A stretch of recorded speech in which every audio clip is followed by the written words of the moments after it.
Bonjour. Merci d'être avec nous ce matin sur la scène de l'Impact Mobility Forum. Vous êtes directeur général France de Transdev, je le disais. Est-ce que pour introduire nos échanges, vous pourriez nous partager le rôle, la mission du groupe dans un objectif de report modal, sujet qu'on a abordé, et donc de décarbonation des mobilités, et puis comment vous accompagnez du coup les élus locaux dans cette démarche? C'est d'abord un vrai plaisir d'être avec vous toutes et tous aujourd'hui et de partager ce moment du Hub Mobilité avec vous. Écoutez, d'abord Transdev, en quelques mots. Aujourd'hui, Transdev, c'est 19 pays dans le monde, c'est 100 000 personnes. C'est aujourd'hui le leader mondial des mobilités. Et la France, c'est le premier pays de Transdev, suivi de près par les États-Unis. Maintenant, on a 36 000 collaborateurs aux États-Unis et l'Allemagne. Moi, j'ai la chance aujourd'hui d'avoir 34 000 collaborateurs, 23 000 conducteurs. Donc ça vous situe l'impact que nous avons sur chaque territoire.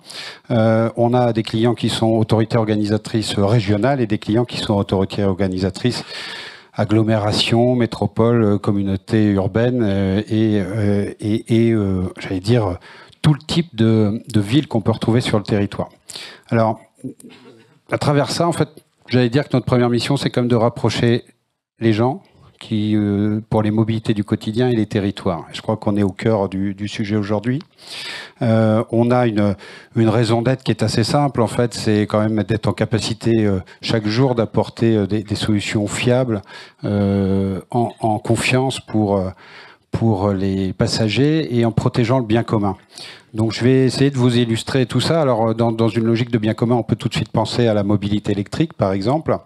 Et sachez qu'aujourd'hui, on a plus de 3000 véhicules zéro émission dans le monde, qu'on en a 1200 en Europe et qu'on gère, par exemple, à l'international, le plus gros écosystème électrique au monde autour de Bogota.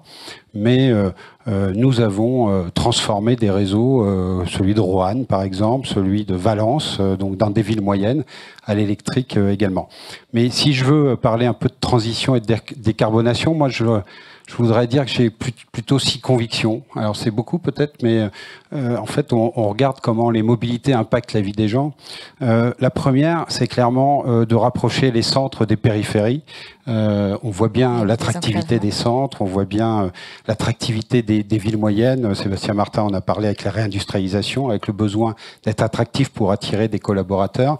On voit bien tout l'enjeu de l'objectif fixé par Patrick Vergrit sur Dunkerque ou sur les Gigafactories. Il n'y a pas de parking. Donc, et pourtant, ce matin, avec la fermeture de l'autoroute A13, on a vécu le festival de l'autosolisme et c'était compliqué. Donc, on voit bien tout l'apport des transports publics et on voit bien aussi qu'il ne faut pas forcément raisonner Paris et vision parisienne, mais qu'il faut raisonner tout territoire et d'être adapté à chaque territoire. Le deuxième, c'est la transition, elle se fait à travers le report modal. Je pense qu'on pourrait dire presque que si on veut réussir la lutte contre le réchauffement climatique, en tout cas tenir à minimal 4 degrés qui est devant nous, c'est d'être en capacité à travers le report modal, on va y répondre aux 2 tiers de l'enjeu. Et je dirais que la conversion des véhicules, c'est plutôt 1 tiers en termes d'électromobilité, de transformer les véhicules sur l'électrique. On est très fan de l'énergie de transition qui est le biogaz aujourd'hui pour faire cette transition, mais on ressent tous que la transformation vers l'électrification va être nécessaire. Il y a des enjeux de production en Europe, de batteries, de véhicules à fabriquer. Aujourd'hui, si je prends l'enjeu des manufacturiers de bus et cars, je pense que si on voulait être au bon rythme, il faudrait savoir fabriquer 55 000 véhicules par an. Aujourd'hui, la capacité de fabrication est de 17 000 véhicules par an en Europe. Donc on a des vrais sujets à adosser, à adresser et à adapter. Pour finir dans mes 6 points, donc le report modal, le choc d'offres nécessaire.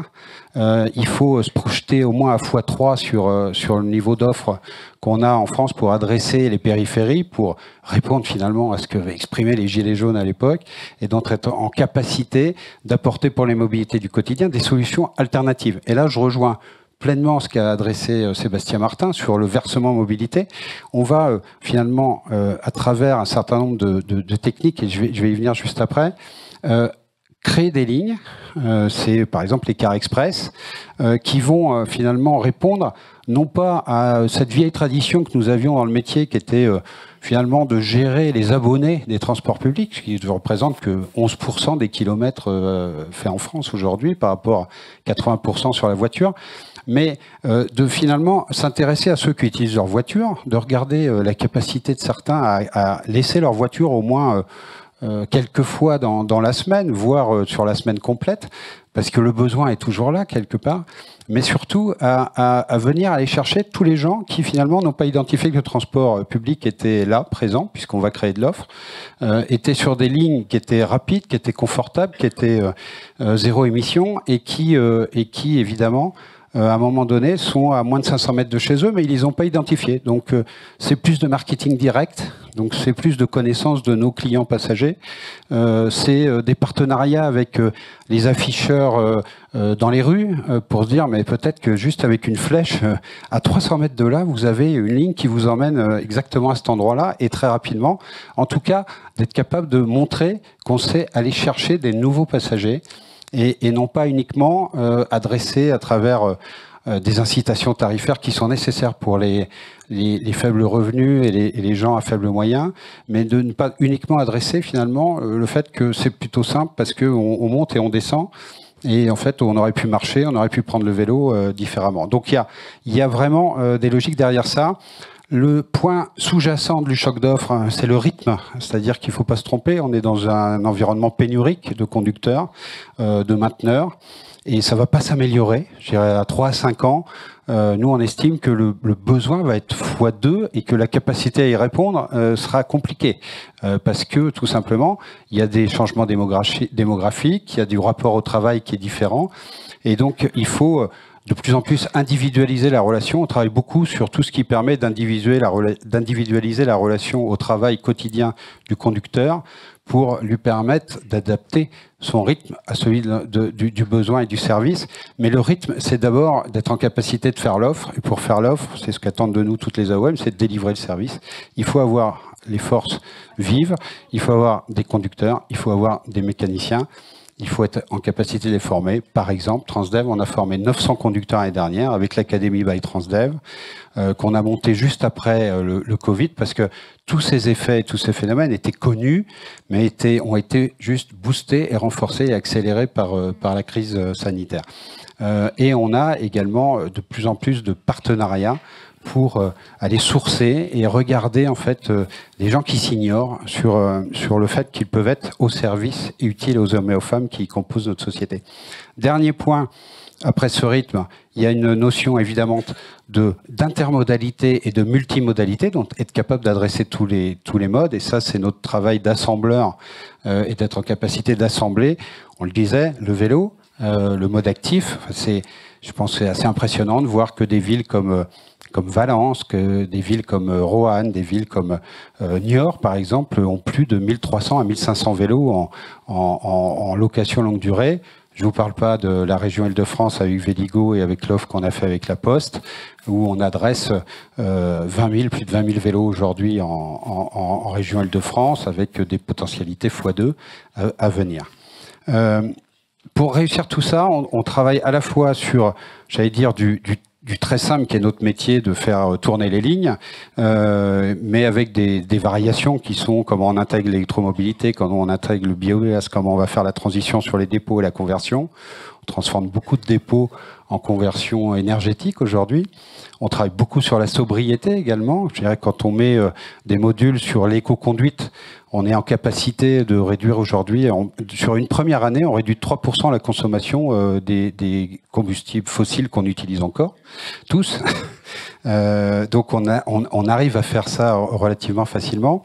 Et puis, il faut maintenant aligner sur la data. Et ce que je disais tout à l'heure, c'est qu'il faut connaître les gens qui utilisent leur voiture, dans quelle proportion, quelle est la qualité de l'offre qu'on a adressée, quelle est la qualité de l'offre ferroviaire qui existe, et comment finalement on peut créer des complémentarités d'offres qui vont permettre de créer des lignes de type Car Express, par exemple, j'y viens, qui sont des lignes qui permettent de transporter sur des arrêts très limités. On ne va pas faire le cabotage habituel, mais on va être sur 2-3 arrêts maxi, être en capacité d'offrir un service de qualité à des horaires très larges, hein, puisque si je prends par exemple la dernière ligne qu'on a lancée avec la région Nouvelle-Aquitaine et la métropole de Bordeaux et le syndicat des mobilités de Nouvelle-Aquitaine, on a en fait une plage horaire qui est de 5h15 du matin jusqu'à 21h15. Et on a, sur les heures de pointe, un quart toutes les 20 minutes. Ça, c'est Blaye-Bordeaux. Sur Créon-Bordeaux, on a un quart toutes les 15 minutes. Et je peux vous garantir qu'on a un succès immédiat parce qu'on répond à un vrai besoin. Et c'est du pouvoir d'achat en plus pour les gens qui l'utilisent. Et c'est du temps gagné en plus pour les gens qui l'utilisent également. Et puis, on a des collectivités territoriales, comme par exemple le Pays du Cotentin, où on a là, je dirais, maillé tout ce qu'on peut réaliser en termes de pays rural, semi-rural, autour d'une agglomération qui s'appelle Cherbourg, avec de l'intermodalité. Le fait d'avoir travaillé, on est sur ce territoire depuis 1 an et demi, le fait d'avoir travaillé ce territoire, on a juste fait de l'intermodalité, ce qui est un truc qui paraît assez simple, avec le ferroviaire. On a multiplié par 6 la fréquentation sur Caen-Valogne. Bon, bah, nos amis de la SNCF nous disent merci, mais notre AOM aussi. Et en fait, c'est simplement en maillant intelligemment. Après, on a créé des lignes express et on a créé du TAD. Donc, on parlait du TAD, c'est pas le TAD dont parlait Sébastien Martin, le transport à distance. C'est un TAD, en fait, où vous pouvez... à la demande, le transport à la demande. C'est un TAD où vous pouvez réserver à la demi-heure, c'est-à-dire 30 minutes avant, vous pouvez réserver. Et donc là, on est sur de la dynamique qui est très forte, et c'est des outils de rabattement très puissants vers des lignes express, comme on les conjugue avec du covoiturage de plus en plus, parce que dans les périodes creuses, parce que on est capable de travailler ces sujets-là et de les intégrer totalement. Voilà. Donc on est capable de faire des liaisons. Aujourd'hui, on l'a démontré, des liaisons centre-périphérie, des liaisons pôle à pôle, des rabattements sur des pôles d'échange ou des gares autoroutières, parce que la route est au cœur du dispositif, et puis des connexions aussi interrégions. Interrégions, un exemple récent, c'est la volonté, et c'est assez nouveau en fait, du Pays du Cotentin, donc d'une communauté d'agglomération, de dire, bah voilà, moi j'ai des gens qui travaillent sur mes chantiers à Cherbourg, et j'ai des étudiants. Et ces étudiants, bah, on a constaté qu'ils venaient plutôt de Rennes. Donc ils nous ont demandé de créer une ligne Cherbourg-Rennes le week-end avec 4 voyages par jour. Le succès est immédiat. Donc on est à la limite du SLO, de ce que crée et de permet la LOM, et donc de développer des nouvelles lignes. Voilà. Donc il y a, pour moi, on est un peu à côté, mais c'est très intéressant parce qu'on est sur l'attractivité des territoires et c'est en complémentarité des mobilités du quotidien qui font que chacun peut aller travailler, chacun peut accéder à la culture, aller faire du sport, etc. de manière plus rapide. Voilà le type d'éléments qu'on peut avoir. Un dernier point, on n'y arrivera que si c'est inclusif et qu'on s'adresse à tout le monde. Donc en capacité d'aller chercher un job, il y a 40% des gens aujourd'hui qui ne savent pas répondre à une offre d'emploi sur les territoires parce que c'est compliqué. C'est compliqué, ils ne peuvent pas se déplacer partout. Donc on a fait tout un travail, on est dans les Hauts-de-France, on a même créé une offre expérimentale au début, puis après on a fait une offre, un marché complet régional. On est dans le pays de Fourmies, dans l'ancien bassin minier, et d'être en capacité en fait pour 1 euro, puisque c'est le tarif qu'a décidé la région, d'avoir de l'autopartage, une maison des mobilités pour comprendre où sont les mobilités. Et on a adressé, ça peut être intéressant pour chacun, en fait, sur toutes les lignes, par exemple, du bassin d'Artois-Gouel, quand vous êtes dans le bus, à chaque fois qu'on passe sur une société qui a une offre d'emploi, ça s'affiche dans le bus. Donc les gens repèrent les offres d'emploi directement sur le bus. Voilà. Donc il y a vraiment ces sujets-là. Je ne reviens pas sur tout ce qu'on fait en biodiversité, tout ce qu'on fait en sobriété, mais on a vraiment beaucoup de choses à faire. Eh ben, merci beaucoup. Peut-être pour conclure les échanges, j'aimerais juste avoir votre regard sur les plans d'investissement, notamment la loi services express régionaux métropolitains, en quelques mots. Les SERM, c'est essentiel. Vous avez tous pu constater. D'abord, je tiens à dire qu'on est des fervents défenseurs du ferroviaire, puisqu'on est en train de monter une ligne entre Marseille et Nice. On est numéro 1 derrière la Deutsche Bahn en Allemagne et on est très présent en Suède également sur des lignes ferroviaires.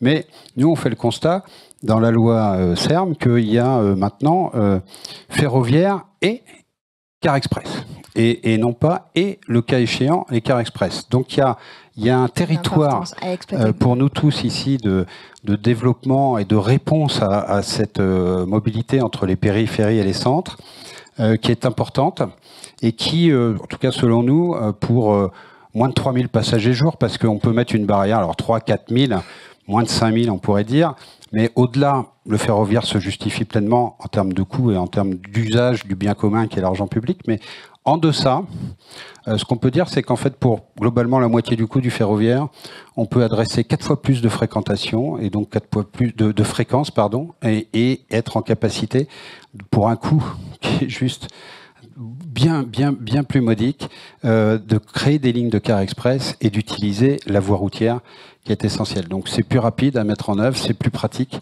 et ça vient en complémentarité. Et quand on fait des connexions intelligentes, le premier exemple, Otis, c'était Brie-sous-Forges, qu'on a pu monter avec Vinci sur une gare autoroutière pour arriver à Massy. Donc on est capable de démontrer qu'on est capable de faire de l'intermodalité. On l'a fait également sur d'autres territoires. Quand vous arrivez dans Bordeaux, vous avez capacité à prendre le tramway de manière immédiate, etc. Mais les gens, ils ont 45 minutes de trajet, ils peuvent faire plein de choses pendant ce temps-là. Et ils ont économisé, en termes de pouvoir d'achat, entre 200 et 300 euros par mois avec le coût du carburant. Donc, il y a beaucoup de solutions pour adresser. Il faut qu'il y ait un choc d'offres évident. Le car express est une des solutions. Le ferroviaire en est évidemment une autre dans le cadre des SERM. Mais je pense qu'on peut assez rapidement démontrer, quand on voit qu'il y a des lignes ferroviaires où le coût par usager est de 143 000 euros par an et qu'on peut, pour 3 fois moins, le faire avec des cars express, il faut se poser des questions aussi de temps en temps. Voilà. Très bien, merci beaucoup. Eduardo pour votre intervention.